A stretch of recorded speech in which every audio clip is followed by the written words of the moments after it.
ilmu agama akan mengawasi kita. Sebelum makan, sebelum minum, sebelum berteman, sebelum mencari pendapatan, maka ilmu agama akan berbicara dengan kita. Ini boleh atau ini tidak boleh. Oleh karena itu, ulama mengatakan kita lebih butuh terhadap ilmu agama ini daripada makanan pada saat sangat lapar, air pada saat sangat dahaga, dan juga tempat tidur pada saat kita sangat capek. Ghazwa TV, media dakwah masa kini. Bismillahirrahmanirrahim. Assalamualaikum warahmatullahi wabarakatuh.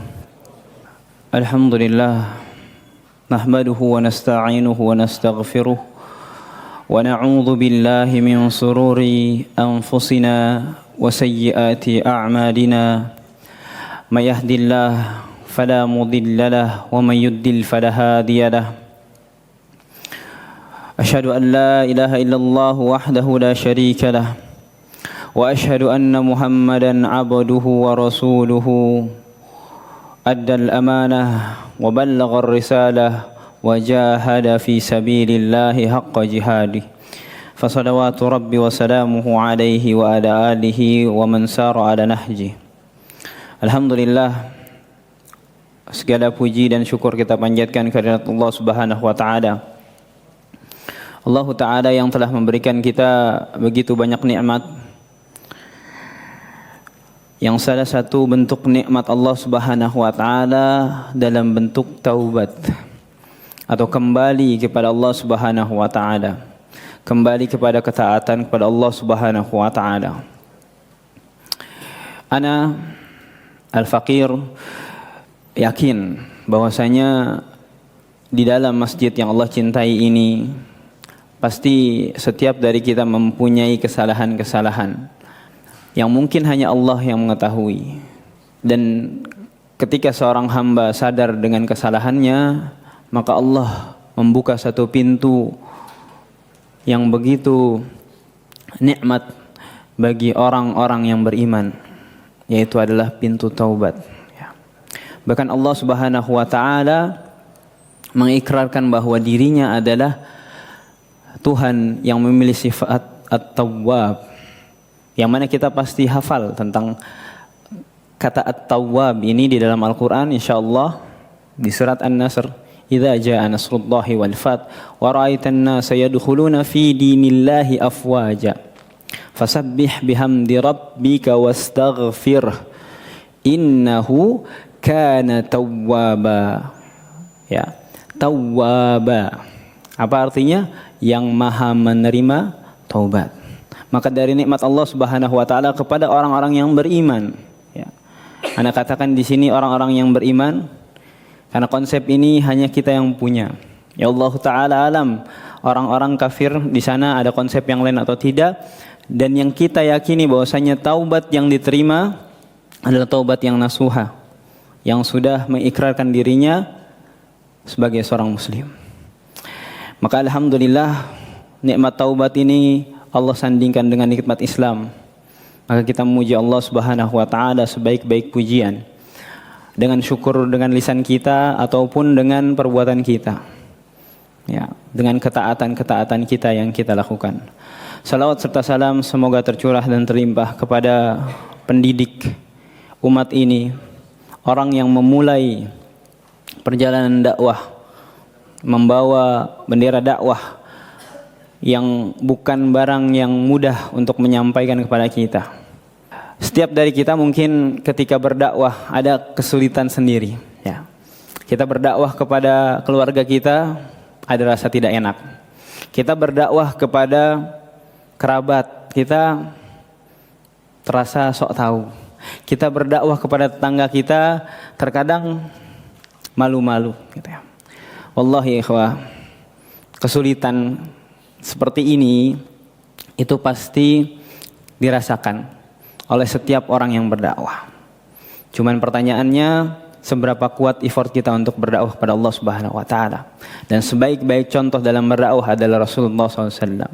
Ya, beliau adalah orang yang mendakwahkan din ini kepada semua yang bisa ia jangkau untuk berdakwah, bahkan kepada jin sekalipun.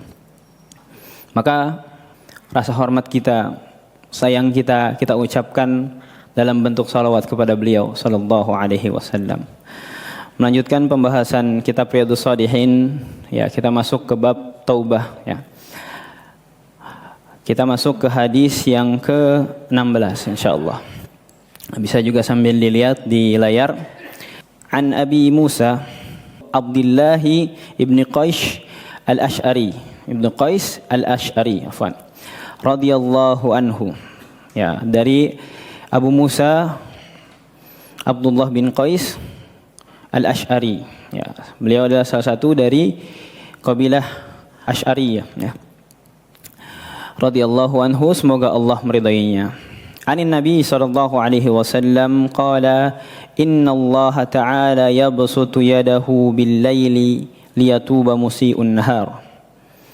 Sesungguhnya Allah Subhanahu wa taala, kata Nabi, membentangkan tangannya ketika malam hari untuk memberikan taubat kepada orang yang bermaksiat atau berbuat buruk pada siang hari.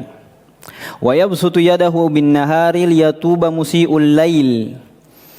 Begitu juga sebaliknya, Allah membentangkan tangannya di siang hari agar orang-orang yang bermaksiat atau berbuat buruk di malam hari diterima taubatnya. Hatta tattali'a asy-syamsu min maghribiha. Sampai, kata Rasulullah SAW, batasnya adalah ketika matahari terbit dari sebelah barat. Ya. Allah Subhanahu wa taala menjadikan sunatullah bahwasanya matahari terbit dari timur. Ya, tapi ketika Allah balik sunatullah ini, artinya ada sesuatu yang akan terjadi, yaitu apa?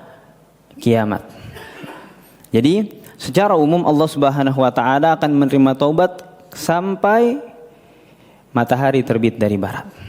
Lalu kita sambung dengan hadis berikutnya karena masih satu pembahasan. Wa an Abi Hurairah, dan dari Abi Hurairah radhiyallahu anhu, qala Rasulullah sallallahu alaihi wasallam, bahwasanya Rasulullah SAW bersabda, man taba qabla an tattali'u asy-syamsu min maghribiha taballahu alaihi.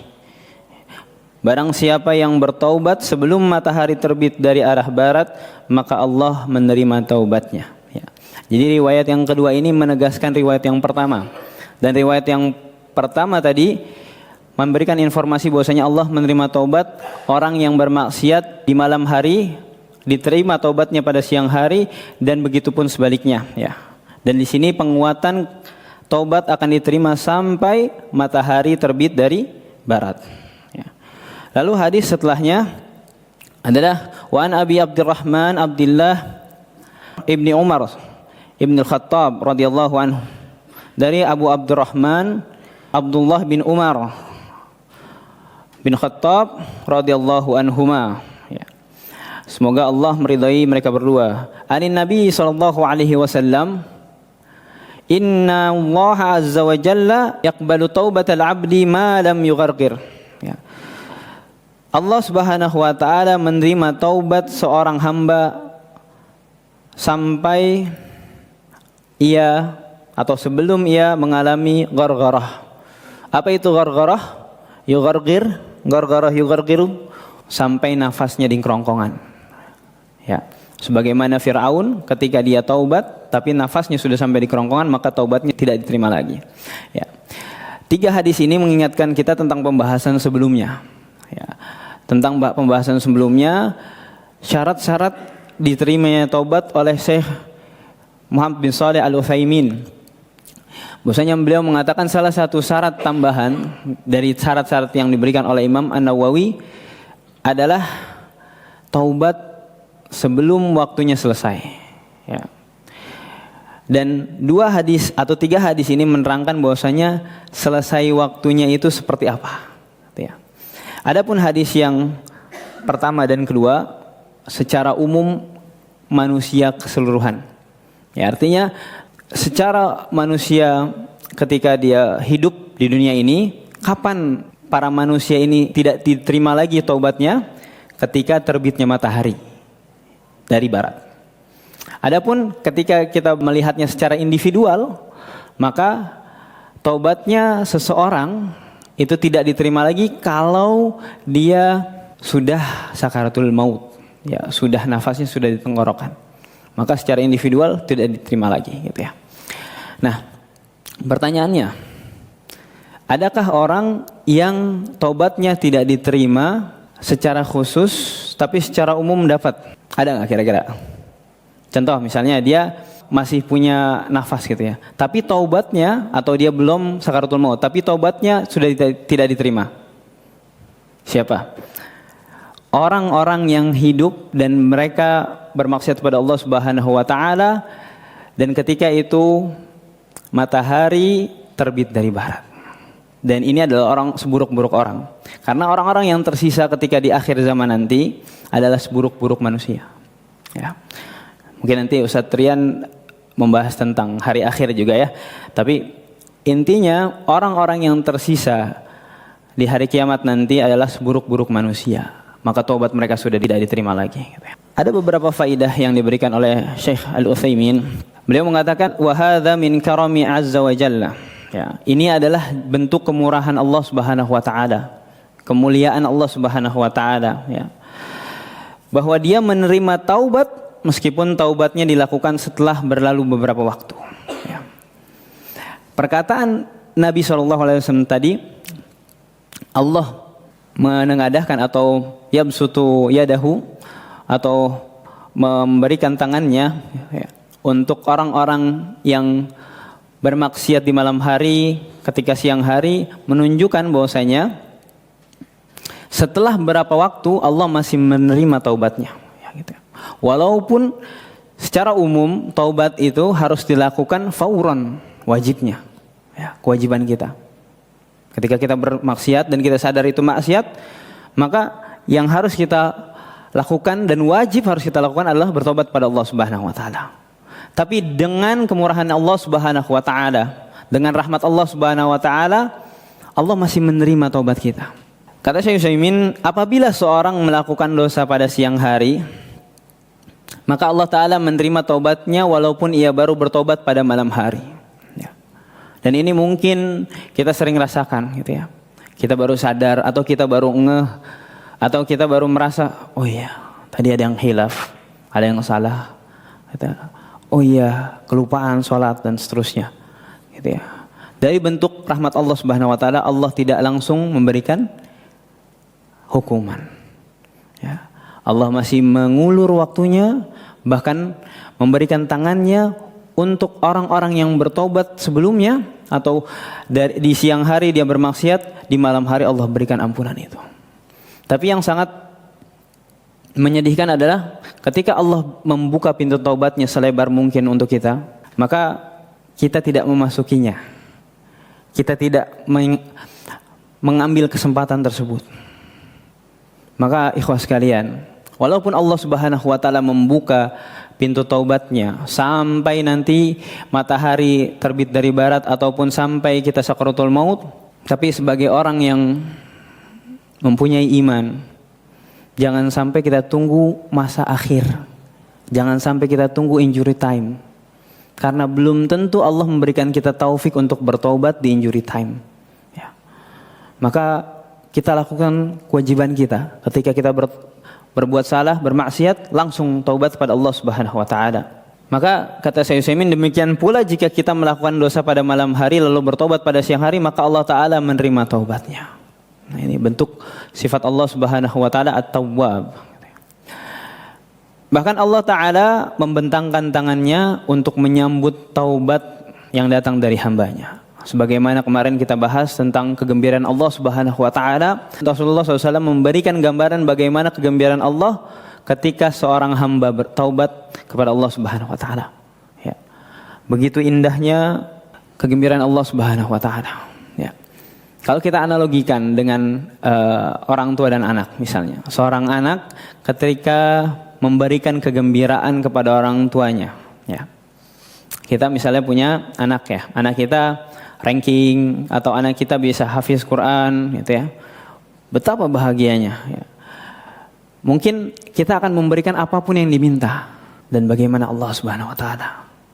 Ketika Allah bergembira, Allah gembira, apa yang akan Allah lakukan terhadap orang yang membuat Allah gembira. Mungkin doanya diistijabah. Mungkin dia dihindarkan dari berbagai macam mudarat-mudarat ya di dunia. Lalu ada satu pembahasan yang mungkin agak pelik, tapi mungkin kita bikin sederhana gitu ya. Di dalam hadis Abu Musa Al-Asy'ari radhiyallahu anhu, di situ ada pembahasan tentang penetapan bahwasanya Allah Subhanahu wa taala memiliki tangan, yabsutu yadahu. Allah membentangkan tangannya ya. Dan Allah taala juga menegaskan di dalam sabdanya, wa qalatil yahudu yadullahi maghlulah ghullat aydihim wa lu'inu bima qalu bal yadahu mabsutatan. Bahkan Allah di dalam surat Al-Maidah menegaskan bahwasanya Allah Subhanahu wa taala memiliki dua tangan. Ya. Berkaitan dengan permasalahan ini termasuk dari permasalahan sifat Allah Subhanahu wa taala. Sifat atau gambaran Allah Subhanahu wa taala. Atau di dalam buku-buku para ulama asma wa sifat ya. Nama-nama dan sifat Allah Subhanahu wa taala. Bahwasanya gambaran Allah, Allah memiliki dua tangan. Ya, ada beberapa hal yang perlu kita perhatikan ya. Ya, sikap seorang mukmin adalah kedua tangan Allah yang ditetapkan untuk dirinya ya, wajib kita imani. Dan kita meyakini bahwa keduanya benar-benar merupakan sifat yang tetap bagi Allah Subhanahu wa taala. Kenapa? Karena Allah Subhanahu wa taala menyebutkannya dalam Al-Qur'anul Karim ya. Ya. Manhaj Ahlussunnah wal Jamaah, sifat tangan ditetapkan sebagaimana yang datang dalam Al-Qur'an dan As-Sunnah. Jadi kita harus menerima apa yang Allah Subhanahu wa taala tetapkan untuk dirinya sendiri. Ya, bagaimana mungkin kita mengatakan bahwasanya Allah tidak memiliki hal tersebut sementara Allah Subhanahu wa taala dan Rasulnya menyebutkannya di dalam nas-nas ya. Jadi kita menafikan keberadaan Allah Subhanahu wa taala memiliki tangan gitu ya. Tapi ada satu kaidah yang perlu kita perhatikan ya. Satu kaidah yang perlu kita perhatikan dalam setiap hal yang berhubungan dengan asma wa sifatullah ya. Tentang nama-nama dan sifat-sifat Allah Subhanahu wa taala, kaidahnya adalah laisa kamislihi syai' wa huwas samiul basir. Tidak ada sesuatu pun yang serupa dengannya dan dia Maha mendengar lagi Maha melihat. Artinya, tangan yang dibahas di dalam hadis ini tidak seperti tangannya manusia. Analogi mudahnya saja, kaki. Meja punya kaki, manusia juga punya kaki ya. Maka dua kaki ini saja sudah berbeda. Ini antara sama-sama makhluk ya, manusia dengan meja ya. Apalagi Allah Subhanahu wa taala. Makanya ketika kita memberikan perumpamaan kepada Allah Subhanahu wa taala, dengan adab kita mengatakan walillahi masalul a'la, dan bagi Allah lah perumpamaan yang lebih tinggi. Adapun perumpamaan yang Allah berikan seperti Allah gembira sebagaimana orang yang kehilangan untanya gembira, atau Allah sangat merahmati seseorang hamba dibandingkan ibu yang kehilangan anaknya. Itu perumpamaan atau analogi yang Allah atau Rasulullah gunakan untuk memudahkan kita mencerna seberapa besar rahmat Allah, seberapa besar rasa gembiranya Allah Subhanahu wa taala. Ya. Maka kaidah ini tidak boleh kita lupakan, agar kita tidak terjerumus kepada tasybih atau menyerupakan Allah Subhanahu wa taala dengan makhluknya. Karena dijelaskan laisa kamitslihi syai', tidak ada yang serupa dengan Allah Subhanahu wa taala. Ya. Berkaitan dengan hal ini ada satu perkataan yang cukup terkenal ya. Perkataan Imam Malik ketika beliau ditanya tentang Ar-Rahman 'alal arsy istawa. Beliau mengatakan al-istiwa ma'lum wal kaifu majhul wal imanu bihi wajib wa su'al anhu bid'ah. Beliau mengatakan al-istiwa ya, bersemayam itu diketahui maknanya dari segi bahasa sudah tahu ya. Lalu bagaimananya kaif tidak diketahui dan mengimaninya adalah wajib. Ya, maka dari perkataan beliau ini para ulama menjelaskan bahwasanya yang pertama adalah penetapan sifat-sifat Allah tanpa melakukan takwil yang memalingkan makna dari lahirnya. Ya. Lalu yang kedua, menyerahkan urusan kaifiyah bagaimananya kepada Allah Subhanahu wa taala. Ya. Lalu yang ketiga adalah tidak sukanya para ulama memperlebar permasalahan asma wa sifat, ya, yahud atau menyelami terus dan menerus sampai akhirnya nanti kita terjerumus imma menjadi orang yang menyerupakan Allah Subhanahu wa taala dengan makhluknya atau menafikan sifat Allah Subhanahu wa taala yang ditetapkan di dalam Al-Qur'an. Maka ini kaidah yang mudah ketika kita membahas tentang sifat-sifat Allah atau nama-nama Allah, ya. Jadi kaidah laisa kamitslihi syai', tidak ada yang serupa dengan Allah Subhanahu wa taala walaupun namanya serupa atau sama gitu ya. Contoh, ada orang yang namanya Rahman, ya. Dan Allah punya sifat Ar-Rahman, ya. Rahman ya Allah, rasa kasihnya Allah Subhanahu wa taala dengan orang yang punya nama Ar-Rahman, ya, pasti berbeda rasa kasihnya. Dan Allah Subhanahu wa taala mempunyai sifat yang maha sempurna. Sedangkan orang yang bernama Rahman atau mempunyai sifat Rahman sekalipun tidak akan pernah rasa kasihnya itu sempurna sebagaimana Allah sempurna. Gitu ya. Lalu pertanyaan selanjutnya, ikhwas sekalian, apa manfaat kita mengetahui sifat Allah dan nama-namanya, ya. Kita mengetahui sifat Allah Subhanahu wa taala untuk menambahkan keimanan kita kepada Allah Subhanahu wa taala, ya. Kita tahu Allah Subhanahu wa taala Al-Ghafur, Ar-Rahman, ya, Al-Aziz, Al-Qahhar. Ya, pengetahuan kita tentang nama-nama itu akan menambah keimanan kita, Allah. Bagaimana kita tahu Allah Subhanahu wa taala Al-Hakim, Maha bijaksana. Kita beriman bahwasanya Allah Subhanahu wa taala Al-Hakim, yang bijaksana dan menentukan takdirnya dengan bijaksana. Maka kita beriman ketika ada takdir yang kita rasa tidak sesuai dengan keinginan kita, maka kita tahu bahwasanya Allah lebih bijaksana daripada kita. Lalu manfaatnya juga kita bisa menjaga ketenangan hati kita. Ketika masa-masa pelik terkait dengan rezeki atau materi kita sedang berkurang, ya, sedang tidak seperti biasanya, maka kita tahu Allah Subhanahu wa taala mempunyai sifat Ar-Razzaq. Allah lah yang memberikan rezeki. Ya. Allah yang bisa mengatur rezeki sebegitu rupa sampai kita cukup dengan rezeki yang Allah berikan. Ya. Lalu juga kita mengetahui tentang sifat dan nama Allah Subhanahu wa taala yang tidak kalah penting adalah agar kita terhindar dari tasybih. Ya. Kita tahu nama dan sifat Allah Subhanahu wa taala dan kita tahu kaidahnya laisa kamitslihi syai', tidak ada yang serupa dengan Allah, agar kita tidak menyerupakan sifat Allah Subhanahu wa taala dan nama-namanya dengan nama-nama makhluk.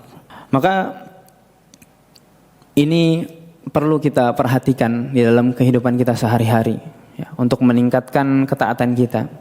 Lalu mungkin yang terakhir secara aplikatif, ketika kita mengetahui sifat Allah dan nama-nama Allah Subhanahu wa taala, kita akan mudah untuk berdoa. Ketika kita meminta kekayaan, kita meminta kecukupan, Allah mempunyai sifat Al-Ghani. Ya. Ketika kita meminta rahmat Allah Subhanahu wa taala, Allah mempunyai sifat Ar-Rahim. Ya. Ketika kita meminta satu kedudukan, Allah Al-Malik, Allah yang memiliki, ya, maka ini akan memudahkan kita ketika kita berdoa kepada Allah. Ya. Bahkan salah satu kisah Nabi Musa ketika berhadapan dengan musuhnya dan musuhnya mengetahui Ismullah Al-A'zam, nama Allah yang paling agung, dan jika dijadikan sebagai salah satu muqaddimah dalam doa, doanya akan diistijabah. Bayangkan.